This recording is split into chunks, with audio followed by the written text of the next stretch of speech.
아버님이 우리 눈을 밝혀서 성경을 알게 해주시지 않는다면 누가 성경을 알 수 있겠습니까? 아버님 이 시간에 성령의 충만함을 저희 모두에게 주시기를 구합니다. 마치는 시간까지 아버님 은혜가 저희를 온전히 감동하시고 보여주시옵소서. 주 예수님의 이름으로 간절히 기도하옵니다. 아멘. 질문이 나왔는데요. 빨리 말씀드리겠습니다. 시간이 별로 없으니까. 다니엘서 9장 25절 봅시다. 9장 25절에 보시면 예루살렘을 중건하라는 영이 날 때부터, 이 예루살렘을 중건하는 영을 어떤 애를 기준으로 할 것인가, 이게 이제 논란이 많았던 부분이에요. 그런데 많은 학자들이 이렇게 봅니다. 예루살렘을 중건하라는 것은 예루살렘 성을 중건하라 그 말이에요. 성전 재건이 아니고. 그래서 페르시아의 아닥사스다 왕의 조서를 기준으로 하고 있습니다. 연도를 말한다면 BC 445년.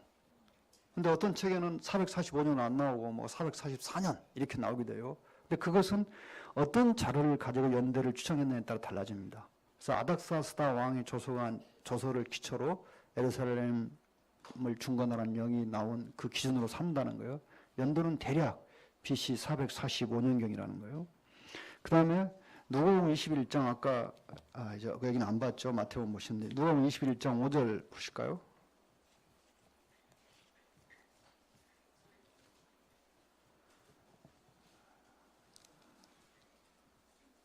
(5절부터) 26절에 보시면은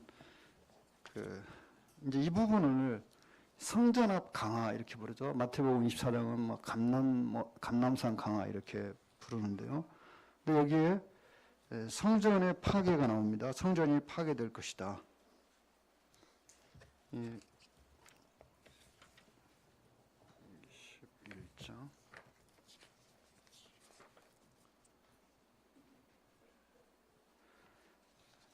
여기에서 성전 파괴는 이미 이루어진 내용이죠. 6절에 돌 하나도 돌이 남지 않고 다 무너뜨려라. 요세푸스가 쓴 요세푸스라는 그 역사서를 보시면은 로마군이 예루살렘을 포위 공격할 때 티투스 사령관이죠. 반란군 진압 사령관이 이 성전을 보호하기 위해서 그 방화를 막았어요. 그런데 어떤 로마 병사가 너무 유대 병사들이 비열한 행동을 하니까 거기다 횃불을 집어 던져버립니다. 지성소 안에. 그래서 지성소가 이제 타버리죠. 그러면서 그때 화재로 인해서 성전을 싸고 있는 금들이 녹아버립니다. 그래서 돌틈으로 그 금이 흘러 들어갔는데 그 금을 취하기 위해서 돌을 다 무너뜨립니다. 70년에 이루어진 내용이죠. 그리고 27절에 나오는 사람들이 인자와 구름을 타고 능력과 큰 영을 오는, 이것은 우리 주님의 지상 재림 때 이루어질 예언입니다. 그래서 별개의 사건으로 보입니다. 그 다음에 또 보겠습니다. 루시퍼 활동 영역에 대해 궁금합니다. 적혀놨고.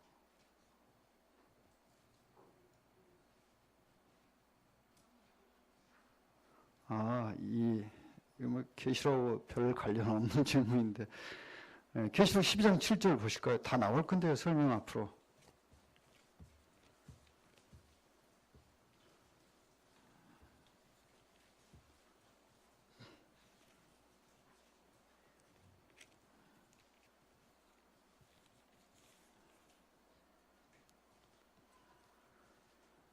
하늘에 전쟁이 있으니 미가엘과 그의 사자들이 용으로 더불어 싸울세 용과 그의 사자들도 싸우니 싸우는 이기지 못하여 다시 하늘에서 저희에 있을 것을 얻지 못하느라. 7년 환란의 중반에 사단이 이제 천국에서 추방되는 사건이죠. 그럼 우리가 생각할 때 어떻게 타락한 천사가 하나님이 계신 하늘에 올라갈 수 있을까? 그래서 하나님께서는 사단에게 하늘의 어떤 그 작은 영역을, 사단이 출입할 수 있는 작은 영역을 허락하셨다고 봅니다. 욥기서에 보시면은 직접 하나님께 나아가는 장면이 나오잖아요. 그런데 하나님께서 이제 그를 거기서 추방하시고, 이 공중은 타락한 사단이 머무는 장소입니다. 그래서 공중까지가 사단의 영역이에요. 그런데 후 3년반이 시작될 때 그 공중의 사단의 영역을 하나님이 빼앗아 버리는 거예요. 그래서 이제 사단이 지상으로 내려오는 거예요. 지상에서만 거할 수 있게 되는 것입니다. 그것을 이 12장 7절은 그 사건을 가리키고 있다고 봅니다. 사단의 영역이 땅으로 축소되어 버리는 거예요. 공중에서 쫓겨나 버리는 거예요. 주님의 지상 재림이 임박하니까 그렇게 사단의 권세가 축소가 되고 마지막에는 사단이 지상에서 쫓겨나는 거죠. 그래서 무적행에 갇히게 되는 거잖아요. 그렇게 어려운 부분은 아닙니다. 이해가. 타락하기 전에는 사단이 천국에 머물러 있었고 타락한 후에는 천국의 어떤 작은 영역만 출입할 수 있었고 공중이 사단이 머무는 장소가 됐는데 공중이라면 대기권을 말하는 거예요. 여기서 이제 후 3년 반이 시작될 때 추방되고 7년 환란이 끝날 때는 이 땅에서 추방돼 가지고 무적행에 갇히는 것입니다. 자, 계시록 계속 보실까요? 성원아 보겠습니다.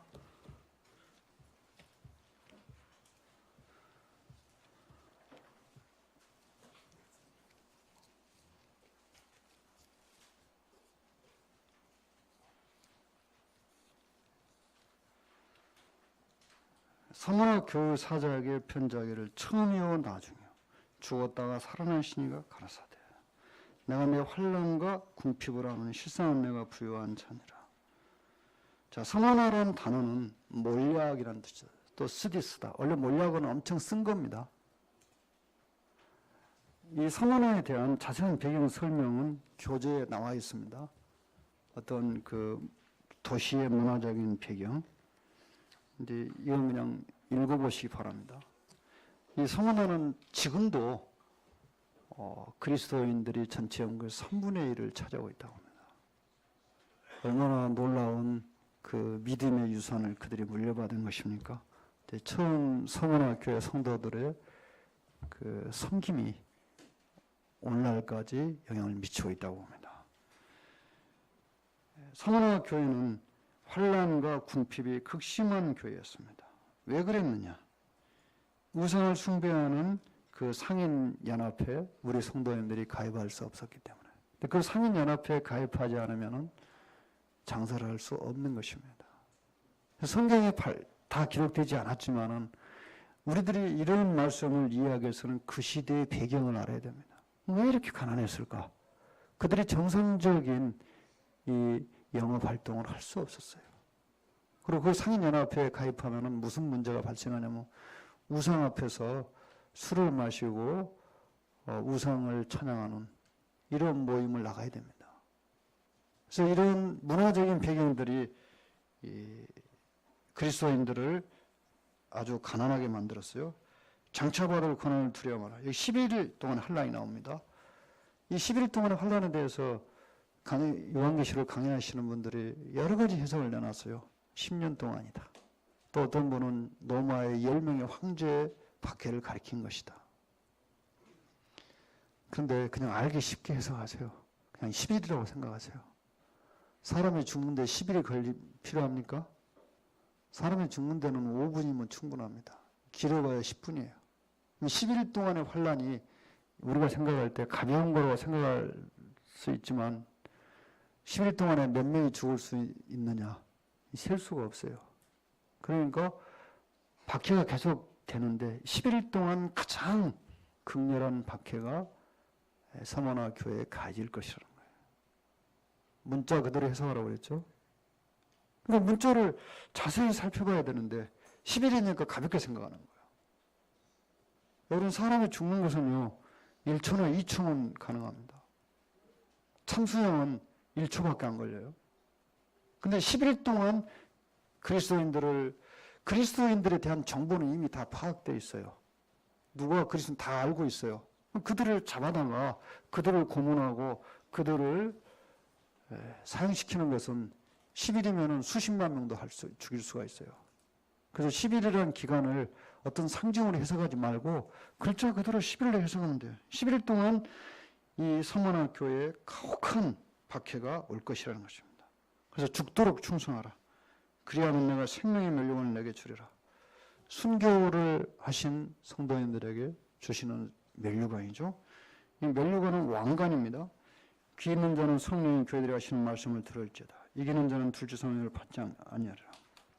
자, 이 에베소 교회나 서머나 교회에 공통적으로 적용되어 있는 말씀, 귀 있는 자는 성령이 교회들이 하시는 말씀을 들을지어다. 그런데 성령의 음성을 들을 수 없는 귀는 없는 것 같다는 거예요. 이 7 교회에 대한 말씀을 보면은 세 번째 교회, 두앗, 에베소, 서머나, 바가모까지는 귀 있는 자는 성령이 하시는 말씀을 들을지어다가 뒤에 나옵니다. 먼저 나옵니다. 상급보단. 그리고 네 번째부터는 상급이 먼저 나오고 귀 있는 자는 들은 말씀이 마지막에 나옵니다. 왜 그러느냐? 그만큼 성령의 음성을 듣는 자가 적어졌다는 거예요. 마지막에 듣는 거예요. 원래 강조하는 것은 마지막에 듣는 거잖아요. 여러분이 책을 딱 보면은 처음하고 마지막 기억이 나잖아요. 근데 마지막이 더 많이 기억이 납니다. 그래서 경각심을 읽기 위해서 그만큼 영적인 상태가 나빠졌으니까. 네 번째 교회부터. 그래서 이것은 특히 강조하고 있는 거예요. 들으라 이 말이에요. 정신 차리라 이 말입니다. 자, 둘째 사망해를 받지 않는다는 건 이 사람은 누굽니까? 구원받았다는 것이죠. 구원받은 사람은 당연히 둘째 사망의 해를 받지 않습니다. 그래서 서머나 교회 성도들에게 주신 말씀은 죽도록 충성하라 그랬어요. 거기에서는 언제 죽을지 몰라요. 서머나 도시 상황을 이 교재를 자세히 읽어보시면 이해가 가실 거예요. 그런데 죽음을 두려워하지 말라고 그랬어요. 왜? 둘째 사망이 없으니까요. 쉽게 말해서. 자, 이기는 자에 대한 어떤 특별하고 심오한 해석을 하려고 하지 마세요. 이기는 자는 구원받은 모든 사람들을 가리키고 있고 진실로 구원받은 사람은 박해를 이겨낸다는 의미도 됩니다. 이 말씀의 의미는. 자, 버가모 교회 사자에게 버가모. 무슨 뜻입니까? 버가모가? 높은 전망대. 부부와 같은 연합. 시대적으로 볼 때는 콘스탄티니 교회를 기독교를 공인한 312년부터 천주교가 성립되는 600년까지 그 사이를 가리키고 있습니다. 모두 이렇게 7 교회가 어떤 시대적으로 나타내고 있는 때가 있죠. 그런데 이 7가지 형태의 교회는 똑같은 시대에 존재합니다. 그러면 7가지 형태의 교회가 이 시대 21세기에도 존재하고 있어요. 그런데 또 그것은 무엇을 가르쳐 주냐면은 각 세대마다 영적인 수준이 평균을 낸다면은 사도들, 에베소는 사도들의 세상을 떠난 직후의 교회입니다. 서기 100년부터 언제까지겠어요? 200년 박해가 오기 전이겠죠. 그러면 이 각 세대별로 전체 기독교의 영적인 상태는 점점 떨어지고 있다는 거예요. 처음에는 에베소, 그 다음에는 서머나, 그 다음에는 버가모, 그 다음에는 두아데라. 평균을 낸다면 마지막에는 라오디게아. 그럼 라오디게아 교회는 21세기 교회입니다. 그냥 이 성경학자들이 다 그냥 인정하는 거예요. 대부분의 성경학자들이. 그런데 21세기 교회에도 에베소와 서머나 버가모 같은 형태의 교회가 존재하고 있어요. 7가지 형태의 교회가 동시대에 존재하지만은 전체적인 기독교의 영적 상태를 굳이 표현한다면은 점점 이렇게 떨어지고 있다는 것이에요. 버가모 교회 사자에게 편지하기를 좌우의 날선 검을 가진 이가 가르치되 내가 어디에 사는 것을 내가 아니 거기는 사단의 위가 있는더라. 자, 이 사단의 위라는 이 표현이 사단의 자리. 이 시대에 사단이 지상에 머무는 사단의 중앙본부가 버가모에 있었다는 것입니다. 지금은 어디가 있는지 모르겠죠. 사단이 버가모에다 자리를 잡고 거기에서부터 이렇게 활동을 하고 있는 거예요. 그러니 이 버가모 성도들이 얼마나 힘들었겠어요? 내 충성된 증인 안디바가 너희 가운데 곧 사단의 거하는 것을 죽임을 당할 때 안디바. 안티파입니다. 안티파. 여러분 안티란 말이 무슨 말입니까? 예? 무슨 말? 안티란 말이 무슨 말이에요? 예?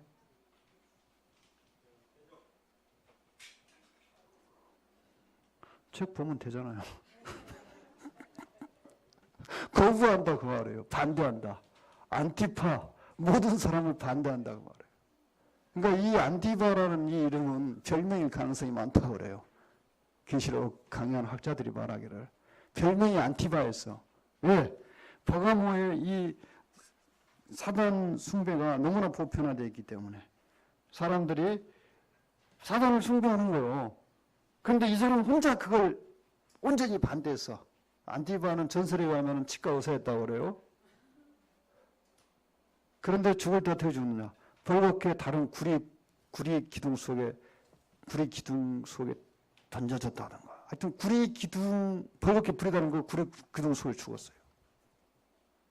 숭배자죠. 그때에도 사단을 안디바가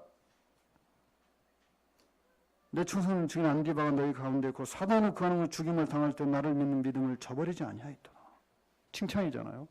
그런 환난을 당하는 가운데서도 이들이 믿음을 저버리지 않았어요. 그러나 이 버가모 교회에 주님이 이제 책망을 하십니다. 그러나 내게 두 가지 책망을 것이나니 거기 내게 발람의 교훈을 지키는 자들이 있도다. 발람이 발락을 가르쳐 이스라엘 앞에 올무를 놓아 우상의 제물을 먹게 하였고 또 행음하게 하였느니라. 이와 같이 내게도 니고라라는 교훈을 지키는 자들이 있도다. 자, 발람의 교훈은 무엇일까요? 이것은 영적인 것을 가지고 돈벌이를 일삼는 거죠. 하나님을 섬기는 그 신앙을 빌미로 돈벌이를 일삼는 거. 예를 들면 돈 받고 하는 직업적인 설교자. 이런 것이겠죠. 요즘에 있습니다. 오래전부터 있었어요. 직업 출애. 근데 예를 들어서 어떤 사람이 돈을 한 시간에 얼마씩 받고 가서 설교를 한다. 그러니까 돈을 많이 주면 그쪽으로 가겠죠. 적게 주는 데로 안 가고 이런 거죠. 그러니까 주님의 일을 이 돈을 버는 수단으로 사용하는. 그래서 이 시조가 누굽니까? 발람이죠. 그 발람은 모압 왕 발락의 초청을 받고 갔어요. 근데 하나님께서 가지 말라고 그랬잖아요. 근데 이 사람이 거기 발락의 사자가 오니까 처음에는 안 간다고 그랬어. 근데 어제는 하나님 못 가게 하셨는데 오늘 밤에는 어떻게 말씀할지 모르겠다. 기다려봐라. 이 제정신입니까? 하나님이 어제는 가지 말라고 했다가 오늘 저는 가라. 그럼 내일은 또 가지 말라면 어떻게 하려고 그래? 그래가지고 그날 밤에 꿈을 꿨는데 하나님 책망하시잖아요. 너한테 온 이 사람이 누구냐? 무슨 말입니까? 왜 그들을 받아들였냐 말이에요. 그래서 그가 결국은 그들을 따라가다가 나귀에게 책망을 당하잖아요. 근데 가서 이스라엘을 저주하라고 하니까 저주할 수 없었어. 왜? 하나님 막았거든요. 그런데 문제는 그 당이 발생합니다. 그러면 이제 발락이, 성경에는 기록이 되지 않았지만 모압 왕이 그 발람에게 물었겠죠. 어떻게 하면은 저들을 무너뜨릴 수 있느냐. 그러니까 이 발람이 이제 술수를 가르쳐 주는 거예요. 커다란 연회를 제사를 준비하고 이스라엘의 청년들을 모압의 예쁜 아가씨들을 보내가지고 초대해라.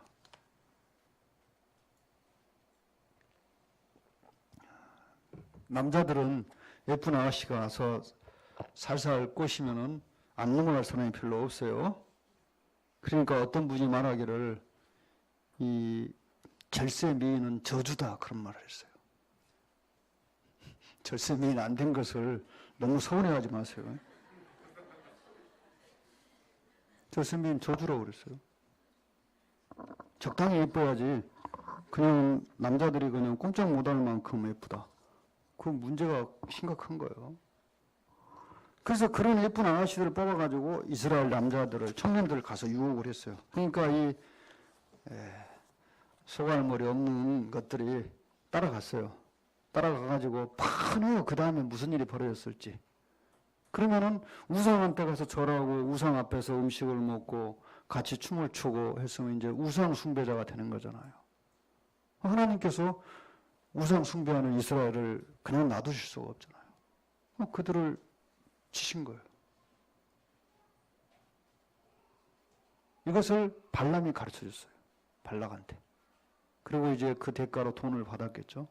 어느 날 하나님의 일을 하는데 돈을 벌기 위해서 하나님의 일을 한다. 바로 발람의 교훈이에요. 그래서 교회 안에서 장사하는 거. 발람의 교훈에 해당될 수 있습니다. 조심해야 돼요.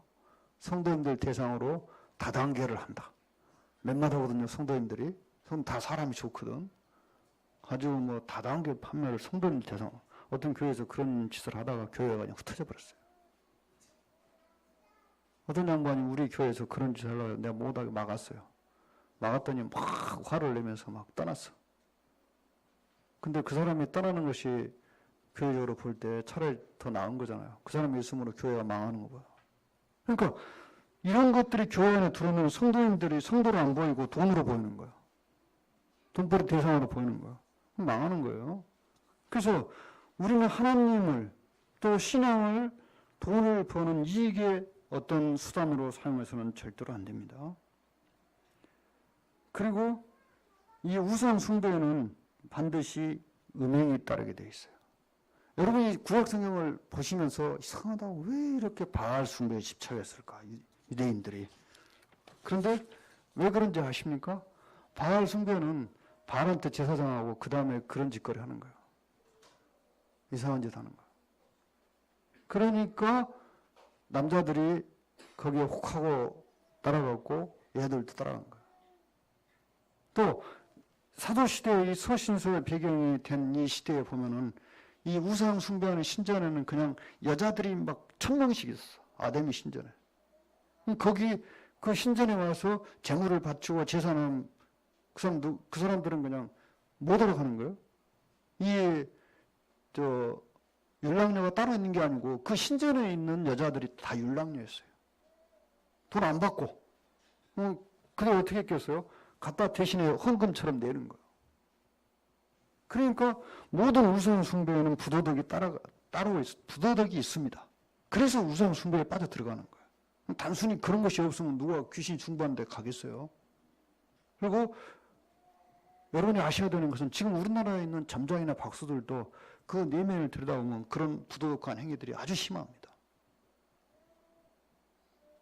귀신은 지저분한 걸 좋아한다고 그러죠. 점장이나 이 무당이 사는 집은 엄청 지저분합니다.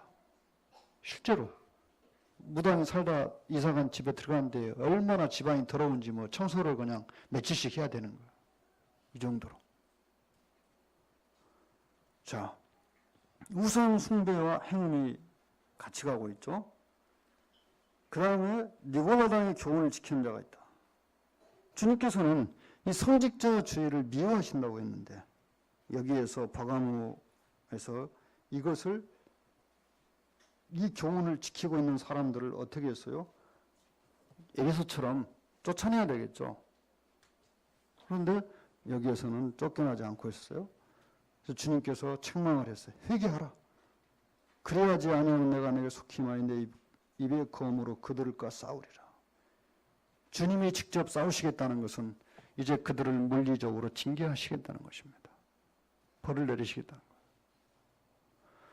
많은 그리스도인들이 자신의 이 잘못된 행위에 대해서 주님이 물리적으로 징계하지 않으시니까 그냥 괜찮은 걸로 착각하고 있어요. 그것은 자, 우리가 왜 신실해야 됩니까? 왜 하나님을 신실하게 섬겨야 됩니까? 먼저는 우리 자신을 위해서요. 우리가 신실할 때만이 우리들이 가장 가치 있는 인생을 살 수 있는 것입니다. 두 번째는 우리 자녀를 위해서요. 우리가 주님 안에서 신실해야 자녀들이 구원받을 수 있어요. 우리들이 부실하면 자녀들이 구원 안 받습니다. 구원 받아도 육신적인 그리스도인이 됩니다. 그러니까 여러분이 이 주변을 둘러보십시오. 부모가 신실한데 자녀들이 깡패가 된 사람이 있는가?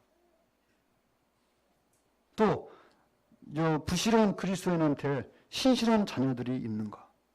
뭐 있을 수도 있겠죠. 하지만 극히 드뭅니다. 그래서 우리의 신앙의 상태가 우리의 영혼을 좌우하고 우리 자녀들의 영혼을 좌우합니다. 이들을 물리치지 않으면 주님이 이제 싸우시겠다고 그랬어요. 주님은 교회를 돌보고 계시고 교회를 지키시는 분이기 때문에 우리들이 습관적으로 죄를 짓고 교회에 해를 끼칠 때는 주님이 그 다음에는 이제 물리적인 징계를 하시는 거예요.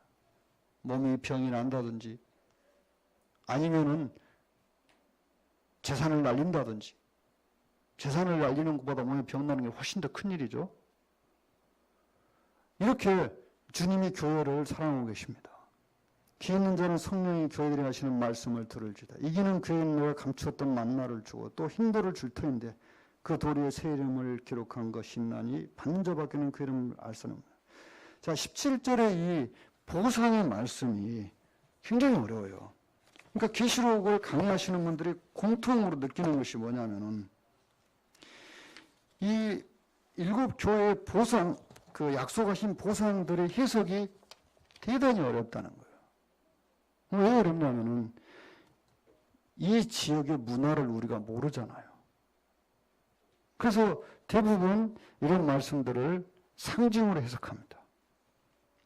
그런데 그 지역의 문화를 자세히 살펴보면은 여기 해석에 대한 힌트가 나옵니다. 이제 감춰진 만나가 무엇일까요?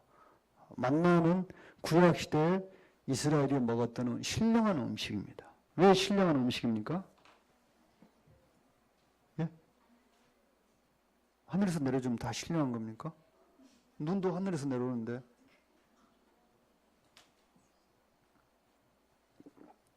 한 번도 생각해 본 적이 없어요? 왜 신령하다고 했는지? 맞습니다. 첫 번째 만나는 주님을 상징했어요. 두 번째 뭐가 있겠어요? 예?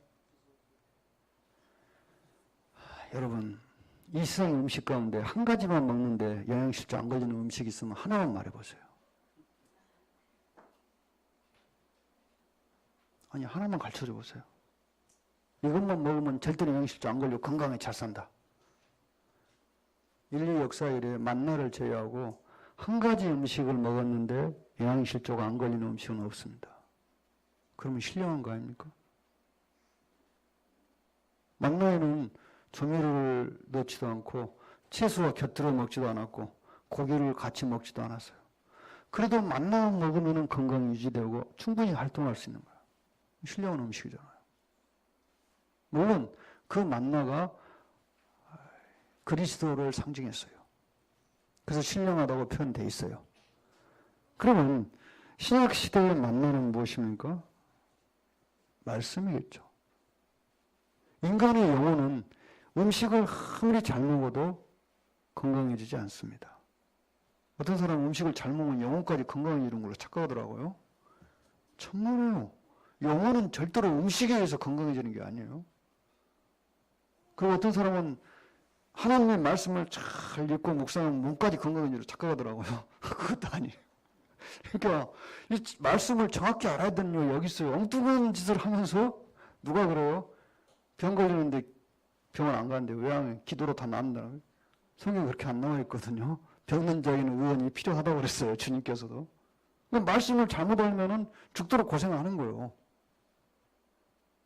그래서 영혼이 건강해지기 위해서는 하나님의 말씀을 읽고 그 말씀을 생각하고 그 말씀을 삶에 실천해야 돼요. 그래야 영혼이 건강해지는 거예요. 또 기도해야 돼요. 기도는 하나님과의 대화잖아요. 우리의 영혼을 만드신 분이 하나님이시기 때문에 우리의 영혼은 하나님과 대화를 통해서 힘을 얻는 거예요. 그런데 기도는 하는 둥 마는 둥 하고 말씀도 보는 둥 마는 둥 하고 날마다 그렇게 살아. 그러면서 나 그냥 세상 살 맛이 없어요. 재미가 없어요. 어째서? 나는 괜히 그래요. 왜 괜히 그러겠어요? 이유가 다 있는 거지. 그래서 이 만나는 그리스도를 상징했고 만나만 먹어도 생명을 건강히 유지할 수 있었다는 것은 이 음식은 정말 특별한 음식이었다는 것입니다. 그럼 감추인 만나를 주시겠다는 것은 무엇입니까? 하나님의 말씀의 특별한 것을 경험하게 하시겠다는 말씀이에요.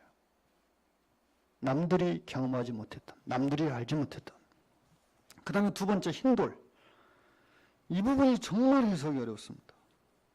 여러분 흰돌이 뭡니까? 흰돌이잖아요. 주님께서 여기서 말씀하실 때 이 흰돌을 어떤 상징적인 것을 말씀하시지 않고 실제 흰 돌을 가리켰어요. 그런데 그 당시에 이 버가모의 문화를 보니까 자기가 아주 친한 친구들한테는 이 부자들이나 귀족들이 흰 돌을 주었다 합니다. 흰 돌을. 그러면 그 돌을 가지고 오면은 그 사람은 언제든지 그 집에서 특별 손님으로 대접을 해줬다고 합니다. 그 돌을 소유한 사람은.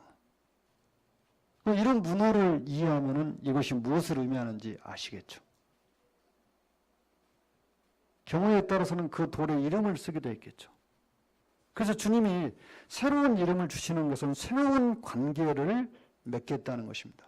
여러분 베드로에게 베드로는 이름을 주셨을 때 주님과 베드로 사이에는 특별한 관계가 맺어진 거예요. 그래서 새로운 이름은 특별한 관계를 맺겠다는 의미로 보입니다. 그러면 주님께서 이 흰돌을 주시겠다는 것은 무슨 의미일까요? 재분별입니다. 그 사람을 특별하게 대하시겠다. 이런 뜻이 아닐까요? 즉 주님의 일에 특별하게 쓰시든지 혹은 그가 천국에 왔을 때도 그에게는 분명히 다른 성도가 갖지 못한 어떤 보상이 주어질 것이다. 사실 이 부분을 100% 정확하게 해석할 수 있는 사람은 없다고 봅니다. 여러 책을 찾아봐도 각기 다릅니다. 해석이. 그러나 여기서 우리가 쉽게 알 수 있는 것은 이 흰돌을 주시겠다는 것은 그 사람을 특별하게 대하시겠다는 거예요. 왜? 그 당시 문화가 흰돌을 가지고 간 사람은 언제나 VIP 손님으로 대우를 받았기 때문에요. 그래서 말씀이 이 문화적인 배경을 가지고 있기 때문에 주님께서 이 사람을 VIP로 대우하신다는 것은 분명히 특별한 성도로 인정하신다는 뜻이잖아요. 자, 두아디라. 영속적이어서 끊임이 없는 제사. 뜻이 그렇습니다. 서기 600년부터 1517년까지 천주교 시대를 상징했습니다. 물론 지금도 두아디라가 계속되고 있어요. 뒤에 나오는 네 교회는 지금 현재 똑같이 공존하고 있습니다. 또 앞에 있는 세 교회도 이 시대에 있어요. 그 눈이 불꽃 같고 그 발이 빛난 주석 같은 하나님의 아들이 가라사대. 내 사업과 사랑과 믿음과 성령과 인내 또 나중에 청일보다 많다. 그러나 이세벨을 용납했다. 여러분 우리는 이 두아디라 교회가 주님을 위한 일에 대단히 열심인 것을 깨달을 수 있습니다. 그리고 그의 나중 행위가 처음 행위보다 더 낫다고 그랬어요. 이들은 지치지 않고 주님을 위해서 많은 일들을 했습니다. 그런데 주님이 이 두아디라의 자신을 소개할 때 그 눈이 불꽃 같다고 표현했어요. 그것은 무엇입니까? 주님을 위해서 많은 일을 하지만은 그 일에 대해서 주님은 그 동기와 의도까지 다 알고 계시는 것입니다. 우리가 이 세상에서 주님을 위해서 많은 일을 한 것처럼 보이는 성도나 교회가 있는데 문제는 주님은 그 동기까지 보고 계시다는 거예요. 그래서 순수하게 주님을 위해서 일하는 것이 필요합니다. 사심이 없이요. 또 주님의 뜻을 따라서 일하는 것이 필요합니다. 주님의 뜻을 분별하지 않고 어떤 나의 계획대로 하는 것은 많은 수고를 해도 거기에 대한 보상은 미미할 것이라는 거죠. 그런데 여기에는 누가 있었습니까? 여자 이세벨을 내가 용납하면 그가 내 종들을 가르쳤게 행음하게 하고 우상의 재물을 먹게 한다. 또 내가 그에게 해결할 기회를 주었을 때 그 음행을 회개하고자 하냐. 이 두아드라 교회는 대단히 매력적인, 대단히 뛰어난 이세벨이라는 어떤 여자가 있습니다. 이 이세벨이 본명인지 별명인지는 잘 모르겠지만 하여튼 이 서신을 받는 사람들은 이세벨이 누군지 단박에 알 수 있었어요. 그런데 이 여자가 어떻게 했냐고 그랬어요? 이 주님의 종들을 깨워가지고 행음하게 하고 우상을 섬기게 한다고 그랬어요. 어떤 식으로 했을까요? 우리는 사도행전에서 빌립의 딸들이 이 예언하는 은사를 가진 딸들이 있었던 걸 압니다. 그러면 고린도전서에서 이 여자들은 교회에서 잠잠하라 그랬어요. 디모데전서에서 또 잠잠하라 그랬어요. 배우라고 그랬어요. 가르치는 걸 일절 허용하지 않는다고 그랬어요. 영감이 없다고. 이런 분명한 말씀들이 있는데 이 두아드라 교회에 모든 면에서 뛰어난 남자들을 능가하는 어떤 여자가 나타났습니다. 우리 한국에서도 그런 유사한 일이 전에 있었죠. 그러면서 그 여자가 저 사도행전에 이 빌립의 딸들도 예언하는 은사를 가진 자매들이 있었다니까. 내가 바로 그런 은사를 받았다.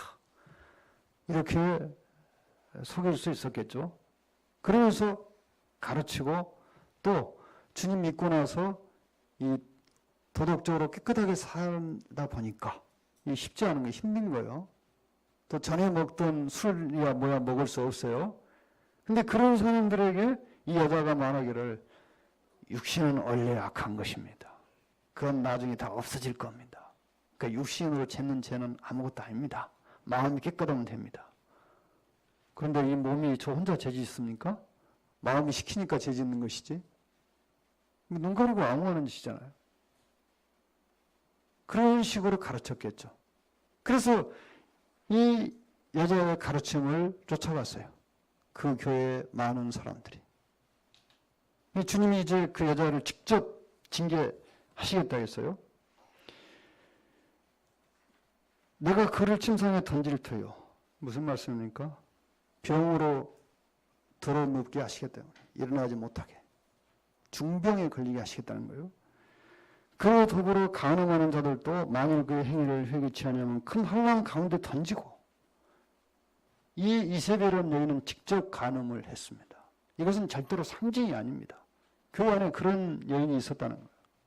그러면서 자신이 교회의 지도자가 돼 있었어요.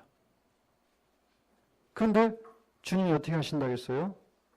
그 여자를 병이 들어서 침상에 꼼짝 못하게 누워있게 하고 사망으로 자녀들을 죽인다고 했습니다. 아마 이 자녀들은 이 간음을 통해서 태어난 사생아들일 가능성이 있습니다. 그러면 보십시오. 엄마가 자기 아이들이 비참하게 죽어가는 것을 보고 있는 거야. 그것만큼 마음을 아프게 하는 일이 또 있겠습니까? 그래서 주님이 나는 사람의 뜻과 마음을 살피는 자인 줄 알지라. 내가 너희 각 사람의 행위대로 갚아주리라. 우리 마음속에 있는 동기, 주님을 위해서 일할 때 그 동기가 순수해야 됩니다. 죄가 아니요. 분명히 그 행동은 죄가 아닌데 마음속에서 어떤 야심, 자신을 높이기 위한 행동, 유명한 사람이 되기 위한 행동, 즉 주님을 위한 목적이 아닌 다른 목적으로 주님의 일을 할 때 주님은 그것을 어떻게 하시는 거예요? 다 살펴보고 계시는 거예요. 우리 영혼이 몸을 떠나는 순간 우리 영혼이 가지고 있었던 모든 부끄러움은 드러날 수 있습니다. 여러분이 옷을 벗어버리면 몸에 있는 부끄러움은 다 보이는 것처럼. 그러니까 몸이라는 것은 영혼의 옷이에요. 그런데 옷을 벗어버렸어. 우리는 언젠가 옷을 벗게 될 거예요. 그러면 그때 부끄러운 거 다 드러나는 거예요. 감출 수가 없어, 그때는. 우리가 주님을 섬기는 데 있어서, 이건 무슨 사생활을 말하는 게 아니에요. 신앙생활에 있어서 어떤 동기와 어떤 목적으로 주님을 위해 일했느냐. 이 동기가 전적으로 주님을 위한 것이고 순수한 것이 한다는 것입니다. 그런데 교묘한 말로 성도들을 속이고 교묘한 말로 자신의 죄를 합리화시키고 또 우리 한국교회가 지금 자매들이 노고를 벗는 것에 대해서 어떤 교회가 담대히 그것을 벗었습니다. 그런데 그게 뭡니까? 성경은 노을 벗고 있는 자매에 대해서 어떻게 표현하냐면 옷 벗고 있는 것이라고 그랬어요. 알몸의 수치, 어느 상에 오면 그렇게 되어 있습니다. 그러면 어느 날 난 자유롭고 싶어 하고 오늘 옷 할랑 벗고 그거로 나갔다 봅시다. 어떤 여자가. 그러면 사람들이 정말 절세미인 나타났네 그러겠습니까? 정신 미친 사람 나타났네 그러겠죠. 자매들은 천사들로 인하여 권세가 있는 표를 그 머리에 둘지니라 그랬어요. 그런데 무슨 이상 야릇한 헬라어 해석을 가지고 와서 헬라어 해석을 이렇게 하면 뭐 이렇게 된다고 막 그러는 거야. 그러니까 반론을 제기해서 그게 아니라고 아무 말도 안 해. 여러분, 하나님의 말씀을 이 영리한 머리로 교묘하게 바꾸고 자기의 이 야심을 이루기 위해서 그 말씀을 이용하는 이런 행위가 얼마나 악한 행위입니까? 우리는 조심해야 됩니다. 우리는 유명한 사람이 되려고 할 필요가 없어요. 주님을 끝까지 순수하게 사랑하는 사람이 되려고 합니다. 교회를 사랑하는 사람이 되어야 돼요. 여러분, 교회를 위해서 무엇을 할 것인가를 생각하십시오. 장로 형제님들은 주님이 세우신 장로라면은 주여로 어떻게 하면 우리 교회가 주님 안에서 아름다운 교회가 될 수 있을까? 이것을 생각합니다. 여러분, 우리들이 교회를 위해서 내가 무엇을 할 것인가를 생각하고 자원해서 교회의 일에 참여한다면 그것은 주님 보시기에 너무나 아름다운 것입니다. 또 거기에 대한 분명한 주님의 보상이 있을 것입니다. 24절에 두 아들의 남아있는 이 교훈을 받지 않으며 소위 사단의 깊은 것을 알지 못하는 너에게 말하는 다른 증언은 내게 지을 것이 없노라. 자, 사단의 깊은 것이 무엇입니까? 이세벨의 그 은밀한 교훈과 의식입니다. 육체는 원래 약한 것이니까 간음을 해도 문제가 안 된다. 우상의 재물을 우상을 섬겨도 그 문제가 안 된다. 육체는 언젠가 다 없어지는 것이다. 이런 교묘한 교훈이겠죠. 그러니까 죄를 지어도 괜찮다고 하는 이 교훈이 죄 때문에 고민하는 사람에게는 복음이 되겠죠. 여러분, 절대로 그런 말에 귀를 기울이지 마세요. 죄라는 것은 죄라고 말해야 되는 겁니다. 죄라고 규정해야 그 죄를 버리게 되는 거예요. 죄를 무슨 병이라고 한다든지.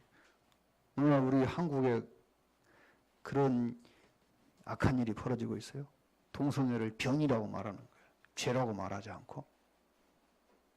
또 간통죄 폐지시켰어요. 근데 하나님은 죽을 죄라고 그랬어요. 사형시키라고 그랬어요. 하나님이 사형시키라는 걸 죄가 아니라고 말하는 거예요. 우리 이런 무서운 시대에 살고 있습니다. 두아디라는 바로 그런 유사한 일들이 벌어졌던 것이에요. 사단의 깊은 것은 그거예요. 이세벨이 가르친 은밀한 교훈과 의식이었습니다. 그런데 그 두아디라에서도 순수하게 믿음을 지키는 사람들이 있었습니다. 그들에게 다른 증으로 지을 것이 없다고 그랬어요. 너에게 있는 것을 내가 올 때까지 굳게 잡아라. 바로 지금 우리가 그동안 주님 믿고 나서 배웠던 이 진리들을 우리는 굳게 잡고 있으면 됩니다. 주님이 올 때까지. 더 이상의 어떤 진리가 있는 것이 아니에요. 우리가 지금까지 배운 그 진리 속에 다 들어있어요. 주님 섬기는 것이. 이기는 자와 끝까지 너희를 지키는 그에게 만국을 다스리는 권세를 주리니 그가 철장을 가지고 저희를 다스려 질그럽게 드는 것 같이 하리라. 나도 내 아버지께 받은 것이 그러니라. 이 두아디라 형편이 심히 악하기 때문에, 나쁘기 때문에 여기서 하나님의 말씀을 의지하고 믿음을 순수하게 지키는 사람들에게 주시는 이 보상은 분명히 다릅니다. 나라를 다스리는 권세를 주시겠다고 그랬어요. 또 내가 또 그에게 새벽별을 주르라. 귀 있는 자는 성령이 교회들이 하시는 말씀을 들으자. 자, 29절의 이 말씀이 해석상의 난점이 발생합니다. 새벽별을 주시겠다. 이게 무슨 의미인가? 그런데 이 말씀의 의미는 간단합니다. 원래 별은 통치권을 상징했어요. 그래서 28절의 이 말씀은 27절에 26절에 나와 있는 만국을 다스리는 그 권세를 재확인한 말씀이라고 합니다. 통치권을 주시겠다는 이 말씀을 다시 이렇게 표현하신 것으로 보입니다. 자, 3장 빨리 봅시다. 사대 교회 사도의 편지하기를 하나님의 7명과 7뼈를 가진 이가 가라사대 내가 네 행위를 아노니 내가 살았다는 이를 말씀 주구나.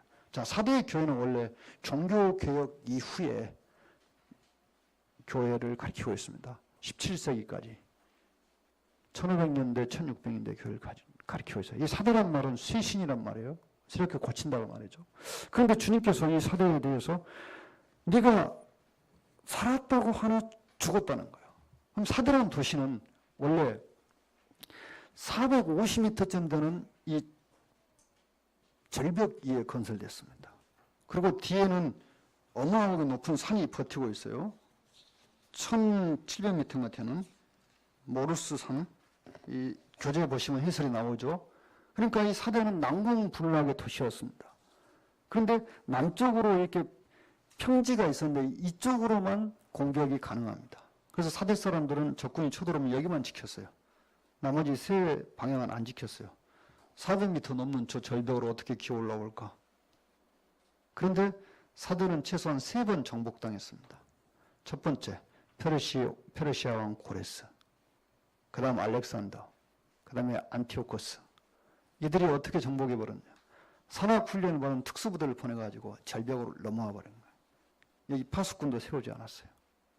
그래서 사대의 도시는 3번이나 정복당했습니다.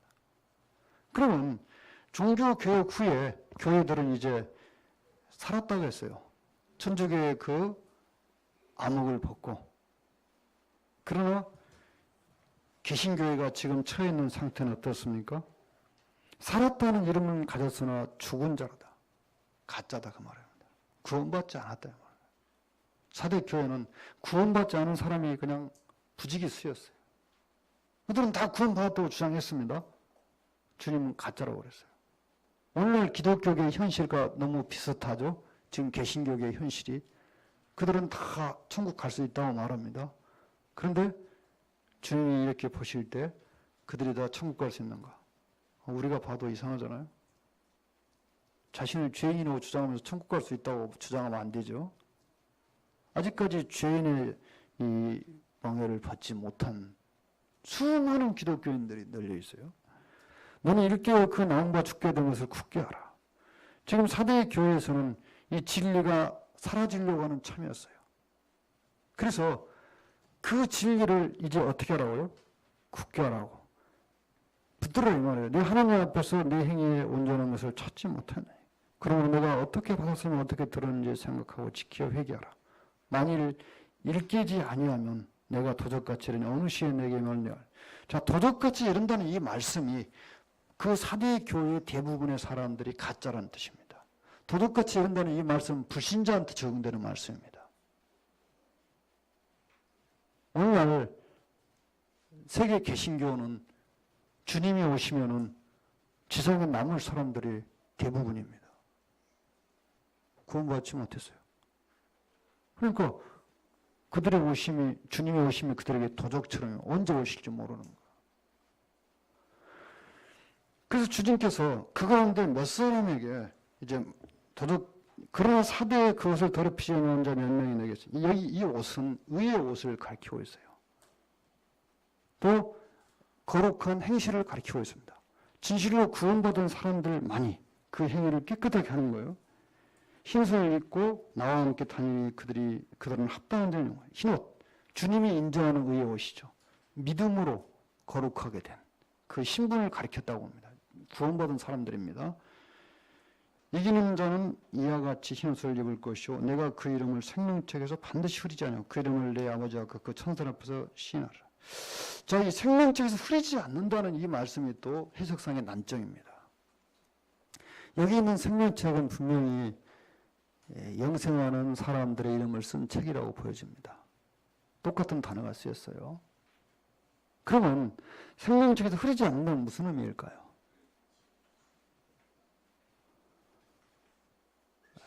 이 시대에 도시들은 시민 명부가 있었다고 합니다.